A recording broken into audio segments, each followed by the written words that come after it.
감사하신 주님, 이 땅에 대한민국을 허락해 주심을 감사합니다.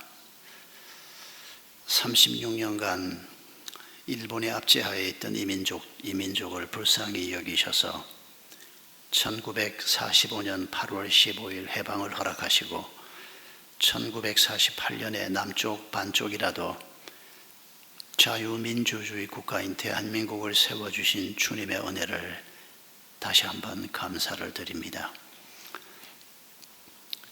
지상의 수백 개의 민족 중에서 유일하게 분단국가로 남아있는 이 땅의 백성으로 그리고 그리스도인으로 살아가면서 우리가 어떤 생각을 하며 어떤 믿음을 가지고 살아야 할 것인지를 오늘 다시 한번 우리의 마음에 품기를 원합니다.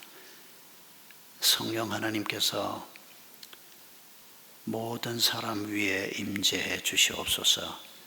또한 이 나라와 이 민족을 불쌍히 여겨주시고 특별히 북녘 땅의 2300만 우리의 동족들을 불쌍히 여겨주시며 전 세계에 흩어져 있는 700만의 우리의 동포들을 주님께서 불쌍히 여겨주시옵소서. 이 시간 주의 성령께서 저희와 온전히 함께해 주시기를 바라오며 예수님의 이름으로 기도하옵나이다. 아멘.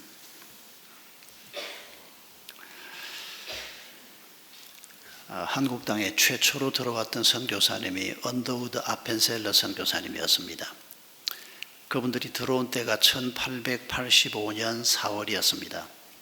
4월 5일 날 제물포에 도착을 해서 아펜셀러 선교사님은 사모님이 몸이 좋지 않아서 계속해서 인천에 머물러 계셨고 그리고 한 며칠 있다가 다시 일본으로 돌아가서 건강이 좀 회복된 다음에 여러 달 후에 다시 한국으로 입국을 했습니다. 그런데 언더우드 선교사님은 4월 5일 날 도착을 해서 바로 서울로 올라왔습니다. 그리고 그 전해에 입국해 있던 의사였던 알렌 선교사, 그분이 1884년에 들어왔는데 그런데 이분은 선교 사역에 올인하지 않고 나중에 미국 대사관의 영사로 일을 하면서 선교사로서는 활동이 별로 없어서 최초의 선교사라고 하는 명예를 좀 잃었다고 할 수 있습니다. 언더우드 선교사님이 이 알렌 선교사의 집에 와서 하룻밤을 자면서 한국 선교를 시작을 한 겁니다. 그게 1885년 4월 5일입니다. 그런데 이분이 입국한 그 해에 했던 일 중에 하나가 뭔고 하니까 이 민족을 위해서 어떤 일을 해야 할까? 복음을 전하기 위해서 뭘 어떻게 해야 할까? 고민하면서 시작했던 일 중에 하나가 학교를 세우는 것이었습니다. 그분이 세운 예수교 학당을 비롯한 몇몇 학교들이 있습니다. 그런데 그 예수교 학당을 우리가 다시 한번 기억하고자 하는 것은 선교사로 들어왔던 이분이 이 민족을 위해서 해야 할 일이 참 많은데 예수교 학당을 설립했고 그 예수교 학당에 들어왔던 졸업생 중에서 가장 우리가 기억할 만한 유명한 분이 도산 안창호 선생입니다. 이분이 그 학교에 들어와서 3년 동안 공부를 하고 이분은 이북분입니다. 그런데 세상이 변화되는 걸 보면서 서울에 가서 훈련을 좀 받는 것이 필요하겠다. 그리고는 그때는 한성이었죠. 서울에 내려와서 이 학교에 어떻게 입학을 하게 됐고 여기에서 예수를 만나게 됩니다.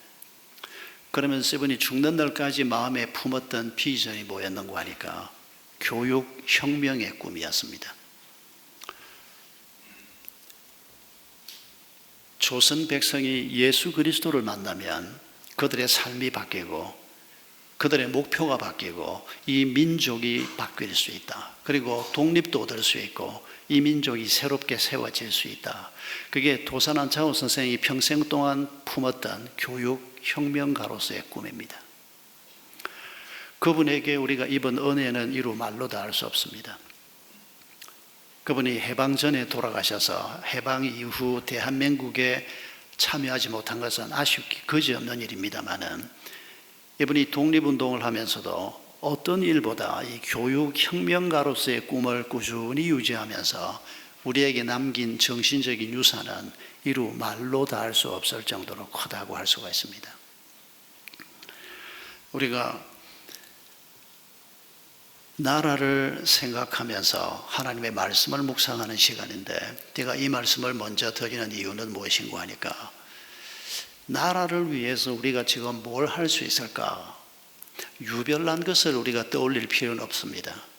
우리의 가정에서 자라고 있는 아이들을 하나님의 사람으로 잘 키우면 그게 바로 나라를 사랑하는 것입니다. 우리 교회 학교에서 자라고 있는 아이들에게 바른 신앙을 갖게 하고 바르게 이웃을 사랑하게 하고, 그리고 나아가서 나라를 사랑하는 마음을 품게 하면 이보다 더 중요한 애국은 없다고 생각합니다. 우리가 기독교 학교를 왜 굳이 해야 합니까? 왜 우리가 기독교 신앙을 굳이 가르쳐야 합니까? 그 신앙을 가진 사람들이어야 나라를 위해서 어떤 사람보다 쓸모 있는 사람이 되기 때문입니다. 여러분, 우리가 교회에서, 학교에서 또 우리 자신들이 어떤 사람이 돼야 하나님께서 기뻐하시고 이 나라에 쓸모 있는 사람이 될 수 있을까? 그런 생각을 하면서 우리가 지난 주간 읽었던 데살로니가서를 함께 좀 생각해 보고자 합니다. 사도 바울은 데살로니가 전서 4장 18절에서 고난 중에 있는 데살로니가 교회 성도들에게 이 모든 말로 서로 위로하십시오라고 말합니다. 그들이 얼마나 힘들게 신앙생활하고 있었는지 우리가 상상할 수 있습니다. 이제 교회가 막 생겨나고 믿음의 길을 가려고 하는데 거대한 세력들이 그들을 짓밟습니다. 그런데 지금 바울이 그들에게 아비의 마음으로, 어머니의 마음으로, 그리고 그 교회를 설립한 설립자로서 그들에게 지금 너희가 이 모든 말로 서로 위로하십시오. 무슨 얘기길래 위로가 된다는 겁니까? 오늘 우리가 돈 때문에 고통을 겪고, 우리가 이런저런 억울한 일을 만나서 고통을 겪고, 내가 실수해서 고통을 겪는 내 현실의 문제에 대해서 이 모든 말로 서로 위로하십시오. 사도 바울이 그렇게 표현한다고 하면 상상해 보십시오. 지금 바울이 이 모든 말로 서로 위로하십시오라고 하는 그 모든 말이 무엇입니까? 13절로 17절에 기록되어 있는 종말에 관한 얘기입니다. 세상이 어떻게 끝날 것인가 하는 것에 관한 얘기입니다. 장차 예수 그리스도가 오셔서 이 세상이 종말이 오게 될 것을 가르치는 내용입니다. 여러분, 이게 오늘 우리의 현실의 문제하고 어떤 관계가 있다는 겁니까? 우리가 오늘 어떤 문제를 안고 있든지 간에 장차 인류 역사가 어떻게 끝나게 될지, 그리고 우리의 삶이 어떻게 종결될지를 아는 사람이면 그 진리의 말씀을 가지고 서로 격려할 수 있고 서로 힘을 공급받을 수 있다는 것입니다. 우리의 내일이 어떻게 될 것이라고 생각하십니까? 우리 민족의 미래가 어떻게 될 것이라고 생각합니까? 그걸 누가 알아? 사는 대로 살아봐야지. 그 사람은 그리스도인이 아닙니다. 우리가 그리스도인이라면 이 세상의 역사는 예수 그리스도의 재림으로 종결되게 되어 있습니다. 예수님이 오셔서 모든 것을 심판하시고 역사를 매듭 지으실 것입니다. 이게 데살로니가 교인들에게 무슨 위로가 될까요? 당장 눈앞에 보이는 것은 거대한 로마라고 하는 나라입니다. 모든 것을 다스리고 있고 가는 곳마다 승리를 만들어내고 그 강력한 힘과 제도를 가지고 수많은 식민지를 거느리고 피를 뽑아먹고 로마의 영광이라고 부르짖는 그 거대한 로마를 볼 때 사람들은 다 어찌할 바를 몰랐을 것입니다. 그 로마에 속하지 않을 수 없고 어떻게 해서든지 그 로마의 시민권을 얻고자 하고 그 로마의 덕을 보고 사는 삶의 방법을 선택할 수밖에 없었을 것입니다. 그런데 지금 이 로마 세계에 살고 있는 그리스도인들에게 바울이 하는 말이 무엇입니까? 로마도 망한다는 것입니다. 결국은 하나님의 심판 앞에 무너질 수밖에 없다는 것입니다. 예수 그리스도가 오심으로 모든 것이 종결지어질 것이라는 것입니다. 눈에 보이는 것을 따라 살지 말라는 것입니다. 끝을 보고 살면, 마지막이 어떻게 될 것인가를 보고 살면, 여러분, 이런 사람의 삶은 그렇지 않은 사람들과 비교할 때 달라질 수밖에 없다고 지금 바울이 말씀하는 것입니다. 스티븐 코비가 쓴 성공하는 사람들의 7가지 습관이라고 하는 유명한 수백만 부 팔렸던 책이 있지 않습니까? 아마 읽은 분들이 많이 있을 겁니다. 이 7가지 습관 중에서 두 번째 습관이 뭐였는지 기억나시는 분 있습니까? 아무도 기억 못 하실 겁니다. 제가 이 책을 읽고 굉장히 감명을 받았는데도 여기 7가지 중에 이거 끝하고 관계 있는 게 있었는데 하는 생각이 나서 제가 다시 한번 뒤적거려 봤는데 두 번째 습관이 뭔가 하니까 끝을 생각하며 지금 시작하라는 것입니다.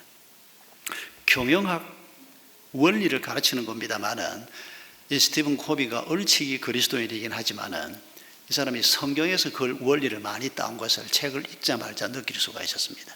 그리고 제가 저자를 확인을 해보니까 이 사람이 이단 교회에 속해 있긴 했지만은 자기는 스스로 그리스도인이라고 하는 사람이었습니다. 경영을 하는 사람이라도 그게 회사든지 그게 규모가 크든지 작든지 경영을 하는 사람이라도 끝이 어떻게 될 것인가, 무엇을 목표하고 길을 갈 것인가, 그걸 생각하고 시작하지 않으면 표류할 수밖에 없다는 겁니다. 돈 버는 것이 끝이라고 생각하십니까? 잘 먹고 잘 사는 것이 우리 인생의 마지막 목표라고 생각하십니까? 그런 분들은 빨리 마음을 바꾸셔야 합니다. 그게 우리 인생의 목표가 아닙니다. 먹고 사는 문제는 하나님께 맡기라고 하나님이 말씀하십니다. 하나님께서 책임져 주시겠다고 얘기하십니다. 그리고 우리는 하나님이 말씀하신 인생의 끝, 하나님이 말씀하신 역사의 종말을 바라보면서 오늘 길을 걸어가는 사람이 되어야 된다고 말씀하시는 것입니다. 알리스트 맥그레스가 쓴 책 목마른 내 영혼이라고 하는 책이 있습니다. 거기 수도사 얘기가 나오는데 이 한 토막 얘기가 굉장히 인상적이었습니다. 이 수도사가 어쩌다가 보석을 하나 가지고 있었습니다. 그런데 길을 가다가 동행자를 만납니다. 그런데 이 동행자가 자기하고 길을 같이 가는 이 수도사에게 보석이 있다는 걸 알게 됐습니다. 이 사람이 그 보석을 너무 탐을 냈습니다. 그러니까 수도사가 그거 갖고 싶어? 예, 그러면 너 가져. 그러고 주워버렸습니다. 이 사람이 너무 좋아하면서 그 보석을 가지고 길을 떠났습니다. 그런데 한 며칠이 지난 다음에 이 사람이 수도사에게 다시 돌아옵니다. 그리고 보석을 내놓습니다. 그러면서 이 사람이 뭐라고 말했는지 아십니까? 이 보석 말고 당신 마음속에 있는 게 뭡니까? 이 보석을 이렇게 쉽게 내줄 수 있는 당신 마음속에 있는 진짜 보석이 무엇입니까? 내가 그걸 좀 찾아봐야 되겠습니다. 아주 충격적인 얘기입니다. 여러분, 우리가 보석을 하나 그렇게 얻었으면 그것도 마음 넓은 사람이 돈도 쓸 줄 모르고 약간 바보스러워 보이는 사람이 그렇게 선물이라고 하나 줬으면 횡재다 그러고 잘 먹고 잘 살면 하나님의 축복이라고 생각하고 살 법도 한데 이 수도사 못지않게 돌을 구할 줄 아는 사람이었습니다. 이 보석을 쉽게 내 손에 넘겨주고 저 사람은 도대체 뭘 구하는 걸까? 그건 보석보다 더 값 있는 것이 틀림없지 않을까?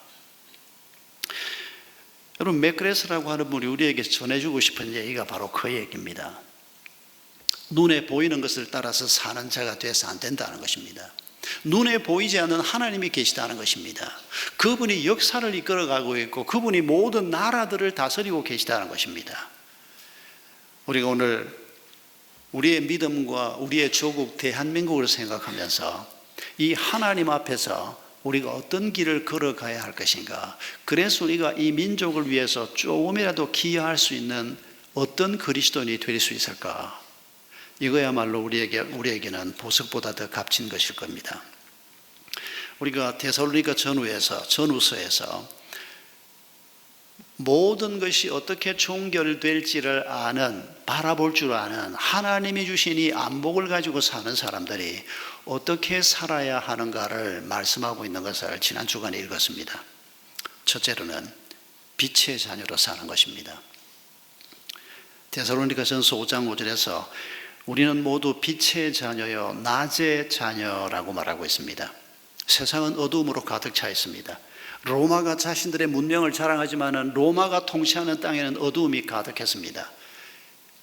로마가 자신들의 법전을 자랑하고 자신들의 제도를 자랑하고 자신들의 군대를 자랑하고 빼앗아온 전리품들을 자랑하고 있지만 거기에는 피비린내가 나고 거기에는 짙은 어두움이 가득했습니다. 그 세상 속에 살고 있는 이 연약한 그리스도인들을 향해서 사도 바울은 너희는 빛의 자녀다, 우리는 모두 낮의 자녀다라고 말하고 있습니다. 여러분, 하나님께서 우리를 빛의 자녀로 부르신 것을 기억하고 계십니까? 우리는 밤에 속한 자가 아닙니다. 우리에게 아직 여러 가지 문제가 많이 있고 부족한 점이 많이 있지만은 하나님이 우리를 예수 그리스도를 통해서 빛의 자녀로 부르셨습니다. 이 신분을 지금 일깨워 주는 것입니다. 대한민국의 어두움이 가득합니다. 똑똑하다고 하는 사람들도 이 어두움을 점점 더 짙게 만들 뿐입니다. 동성애가 아무것도 아닌 것처럼, 심지어는 동성애를 반대하는 사람들이 아주 편협하고 인간을 제대로 포용할 줄 모르는 사람인 것처럼 우리 사회가 그렇게 만들어가고 있습니다. 많은 목회자들과 그리스도인들조차도 이 문제에 대해서 바른 판단을 하지 못합니다. 우리가 동성애자들을 정오하거나 미워하는 것은 그건 절대 잘못하는 것입니다. 동성애뿐 아니라 다른 죄나 다른 잘못된 것들도 우리가 죄는 아니라고, 죄는 미워하지만은, 죄는 잘못이라고 말하지만은 우리가 사람에 대해서는 원수라도 사랑하라는 하나님의 말씀을 기억합니다. 그런데 오늘 동성애를 비롯한 잘못된 많은 것들을 죄라고 말하지 못하는 세상에 우리가 살고 있습니다. 여러 해 전에 미국 캔사스주 상원 개회식에서 조 라이트 목사님이 기도 부탁을 받고 했던 기도 중에 이런 몇 문구가 기억납니다. 하늘의 하나님, 우리는 오늘 하나님의 용서를 구하기 위해서 이 자리에 엎드렸습니다. 그렇게 기도하면서 이분이 이렇게 말합니다. 기도합니다. 우리는 당신의 말씀이 절대적 진리됨을 업신여겼습니다. 그러면서 우리는 다원주의라는 말을 씁니다. 하나님 아닌 다른 신들을 섬기면서 그것을 다문화주의라고 표현했습니다. 우리는 게으름을 보상하면서 그것을 복지라고 불렀습니다. 우리는 태중의 아이를 죽이면서 그것을 부모의 선택이라고 말했습니다.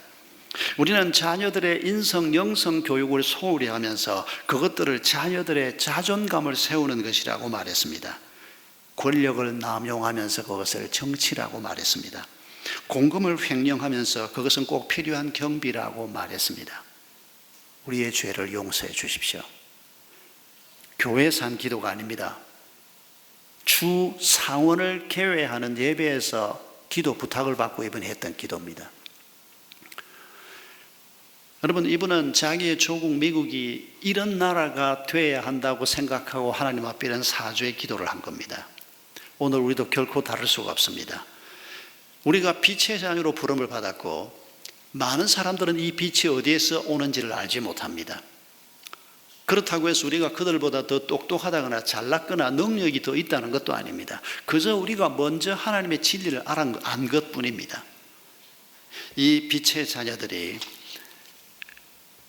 빛의 자녀로 살아갈 때 그 삶 자체가 우리에게는 애국이 될 것입니다. 그 삶 자체가 우리는 이 세상을 위한 헌신이 될 것입니다.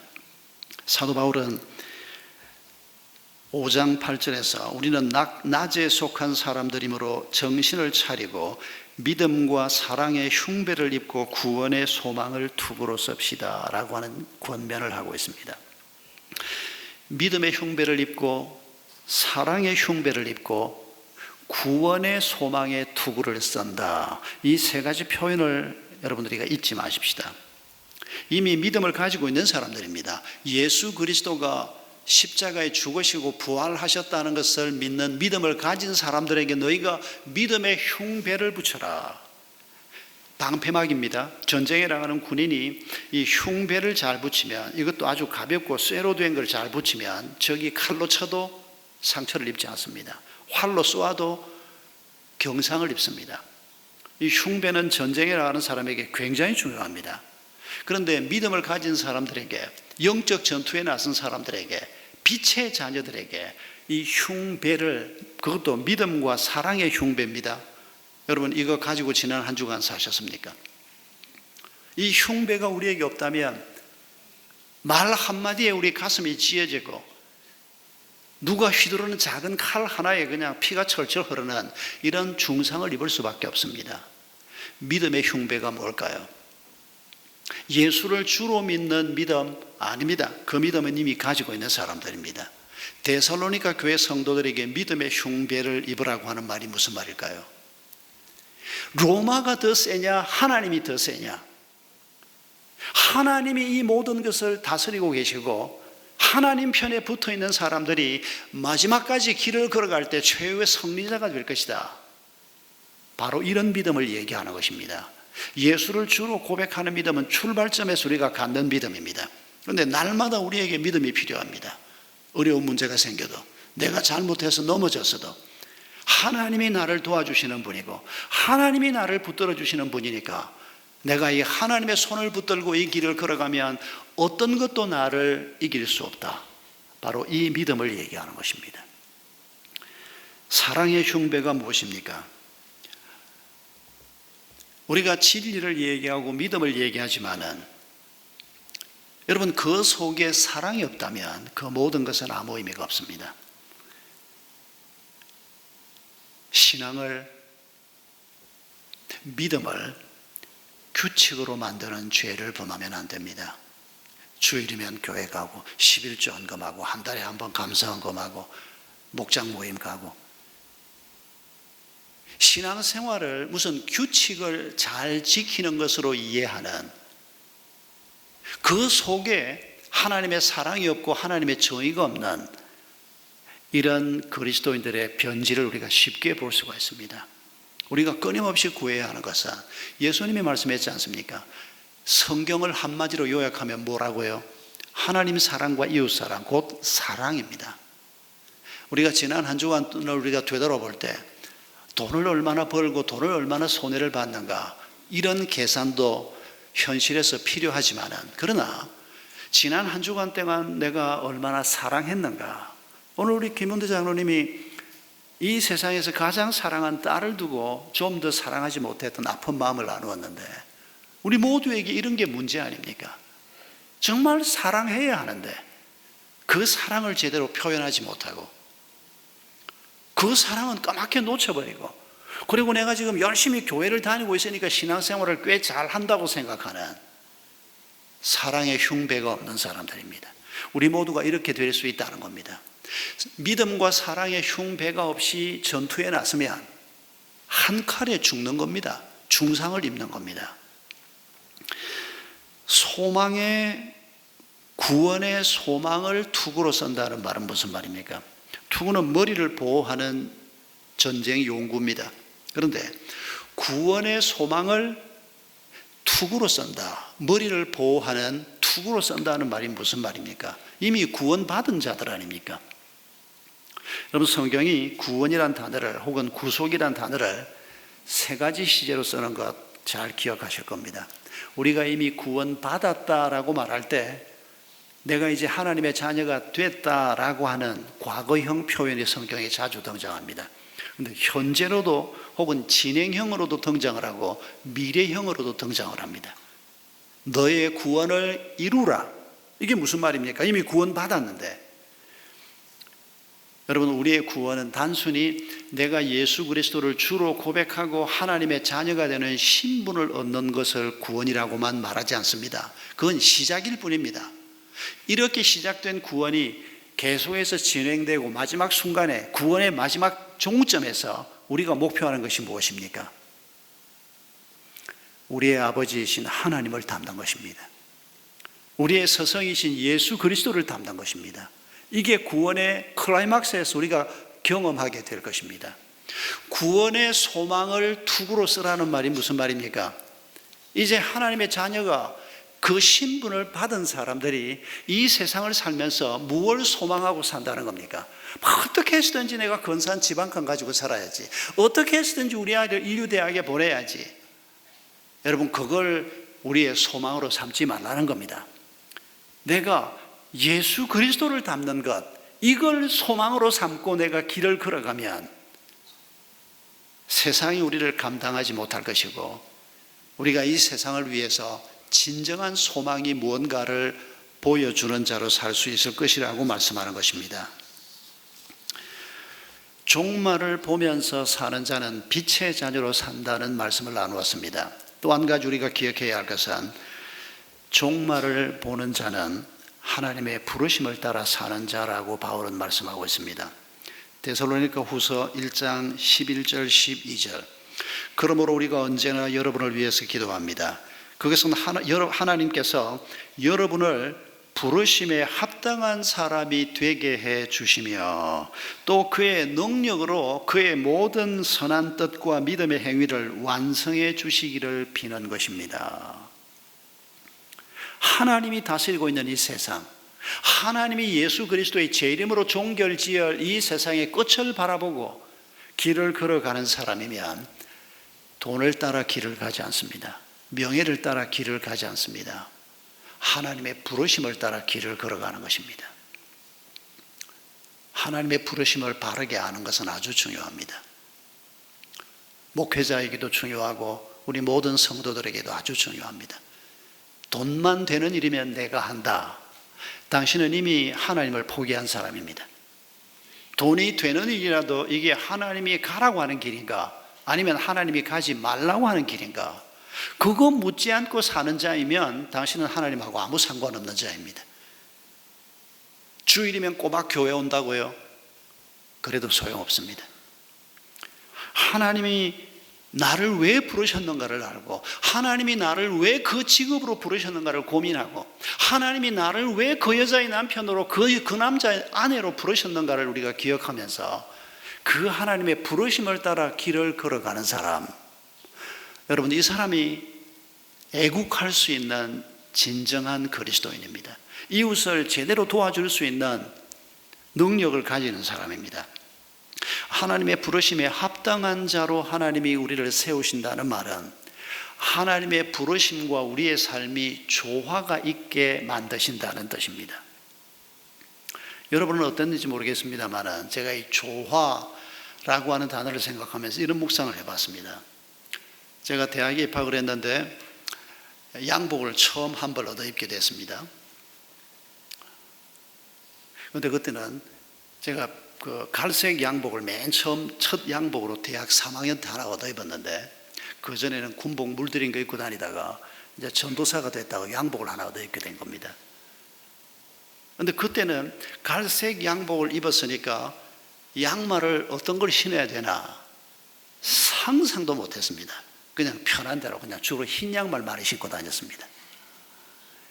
갈색 양복을 입었는데 흰 양말 신고, 요즘 생각하면 다 아유 그렇게 패션 감각이어서냐, 그때는 다 그랬습니다. 저만 그런 게 아니고 우리 장로님들도 보면 아주 사회 저명 인사들이고 한데도 그 옷 매무새를 어떻게 하는 게 좋은지 우리 사회가 전체적으로 굉장히 낙후되어 있었습니다.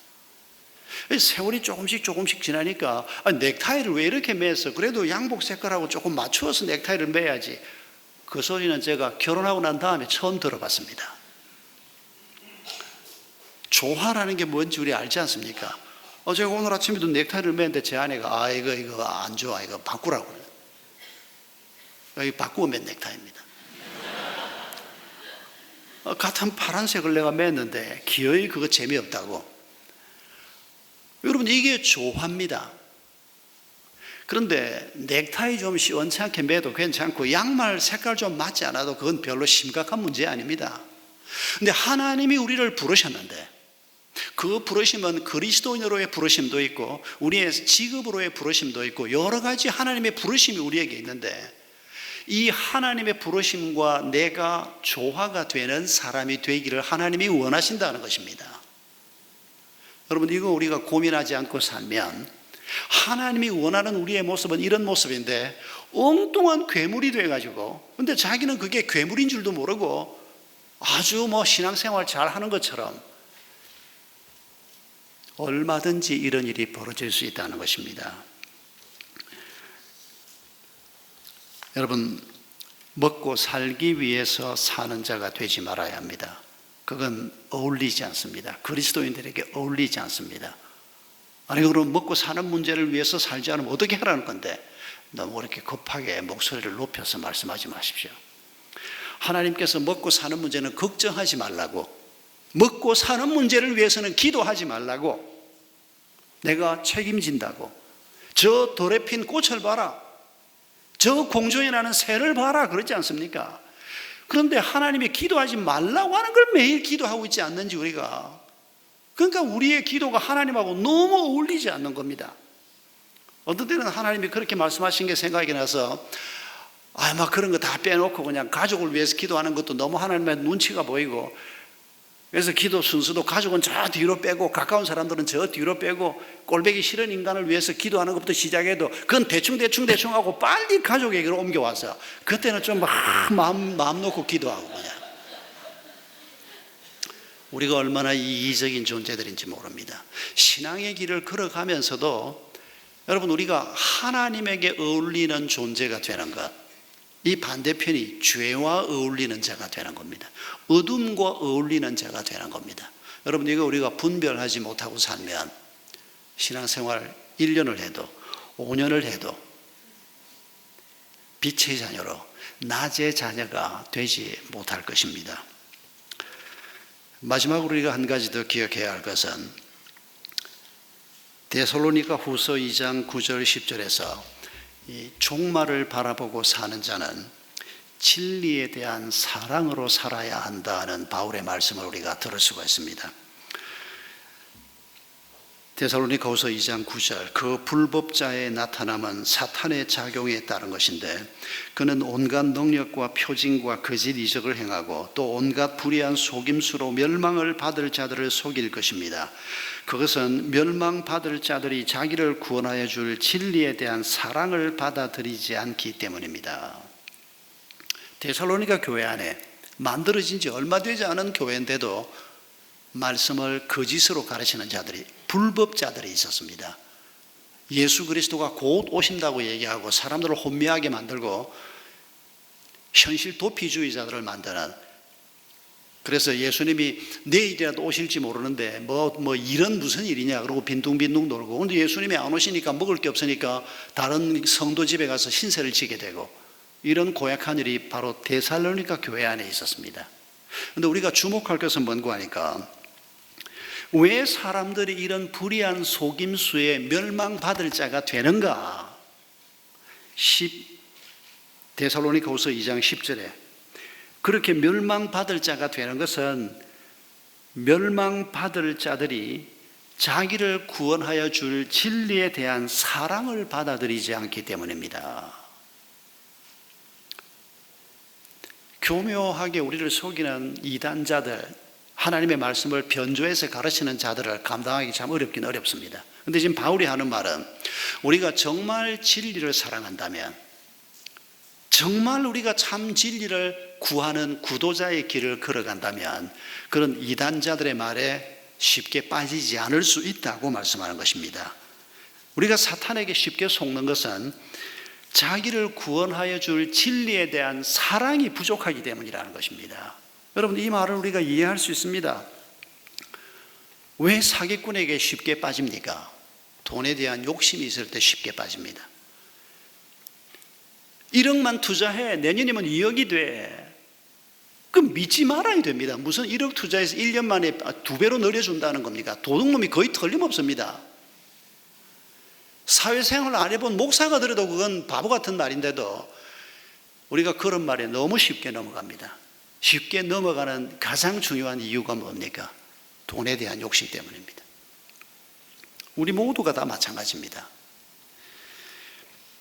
우리 마음속에 하나님이 살아계시고 그 하나님이 우리를 어떤 길로 인도해 가시는가를 믿는 사람이라면 그 하나님이 진리 아닙니까? 하나님에 대한 사랑, 진리에 대한 사랑이 우리 마음속에 채워져 있다면 우리가 쉽게 유혹에 빠지지 않을 것이고 우리가 이단자들에게 쉽게 넘어가지 않을 것입니다. 그렇게 말하는 것입니다. 그래서 데살로니가후서 2장 11절에서는 모든 선을 기뻐하는 자가 되어야 한다.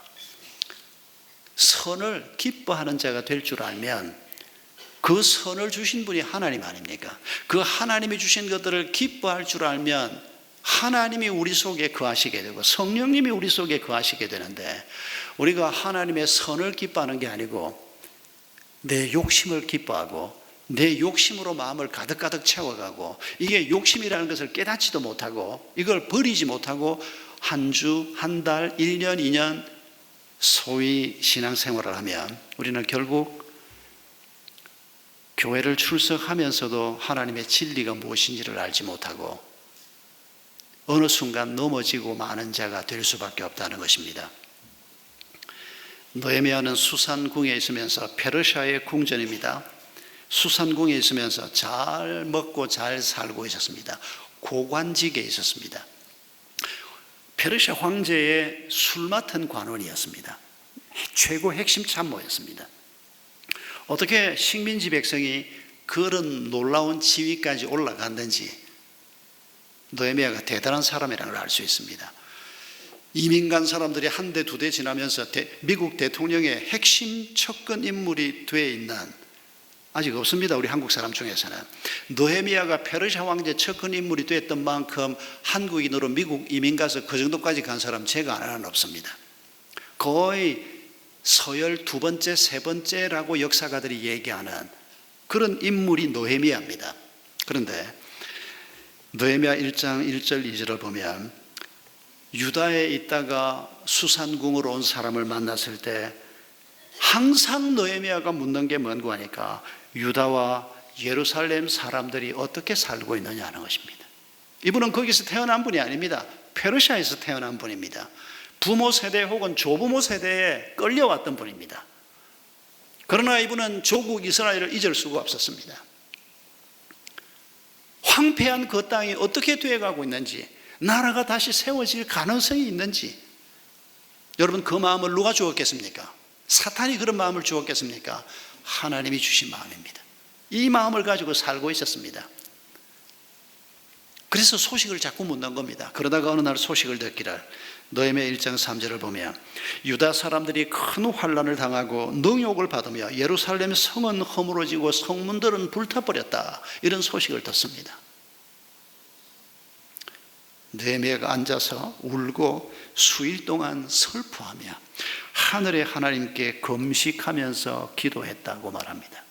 본 적도 없는 땅, 살아본 적도 없는 조국, 내 부모 할아버지들의 조국에 불과한 그 예루살렘을 생각하면서 금식하면서 울었던 느헤미야의 이 마음을 누가 주신 마음입니까?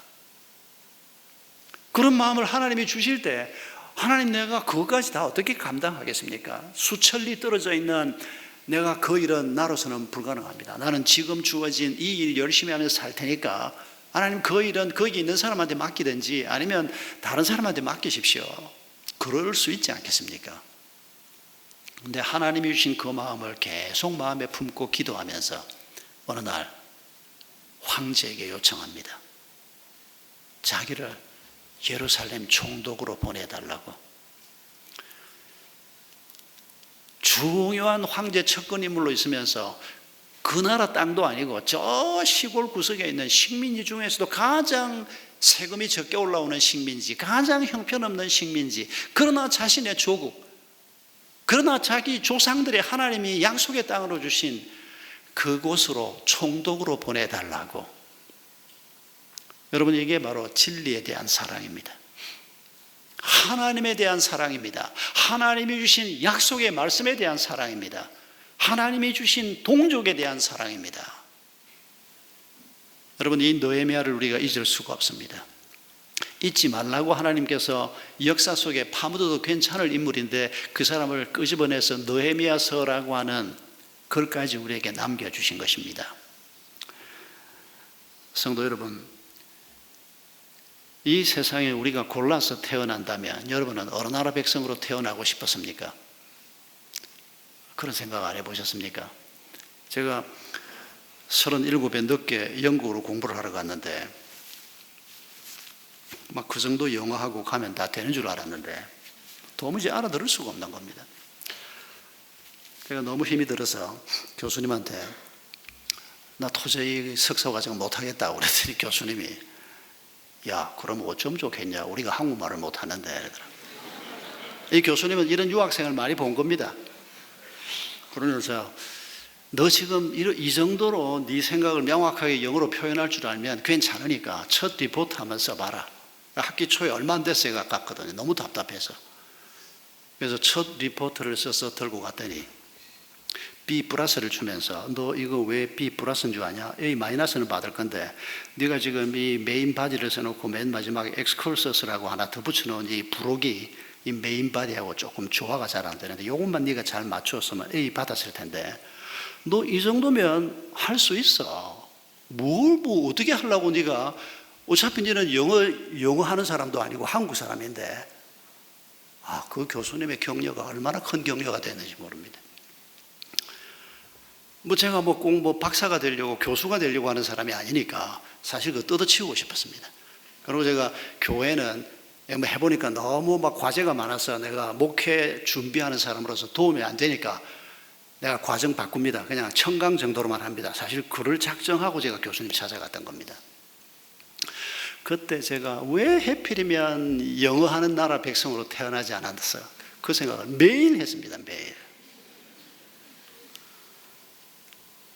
중국 갑으로 사는 거 보면 이 변두리에서 태어나는 것보다 중국 백성으로 태어났으면 좀 나았을까 하는 생각도 얼핏 해봅니다. 근데 소용없습니다. 해봐야 아무 소용없는 생각입니다. 우리는 한국 사람으로 이미 태어났습니다. 누가 우리를 한국 사람으로 태어나게 했습니까? 우리의 하나님이십니다. 이 백성으로 사는 길밖에 없습니다. 어떻게 우리가 이 길을 걸어가야 하겠습니까? 우리가 말씀을 붙들고 배워야 할 것입니다. 하나님께서 우리를 진실한 그리스도인으로 세워주시고 그리고 하나님의 나라만 우리가 사랑하는 자가 아니고 우리의 조국 또한 하나님이 주신 우리의 조국이므로 이 나라가 좀 더 건강한 나라로 좀 더 바른 나라로 세워져 갈 수 있도록 하나님이 우리를 세워주신 자리에서 우리의 최선을 다해야 할 것입니다. 여러분 작년에 우리가 아리랑 곡에 어떤 교수님이 찬송을 붙여서 부른 이 찬송을 작년에 우리가 국가를 위한 기도주일에 한번 불러봤습니다.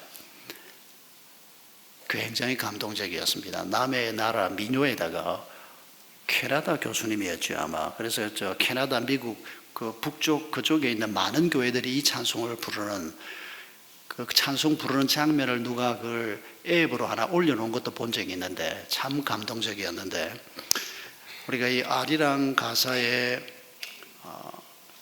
아름다운 가사를 붙여놓은 이 곡을 우리가 하나님 앞에 우리의 고백으로 우리의 찬송으로 올려드리면서 오늘 우리를 통해서 하나님께서 이루고자 하는 뜻이 무엇인가? 우리를 통해서 우리의 조국을 위해 무엇을 하나님께서 헌신하라고 하는가?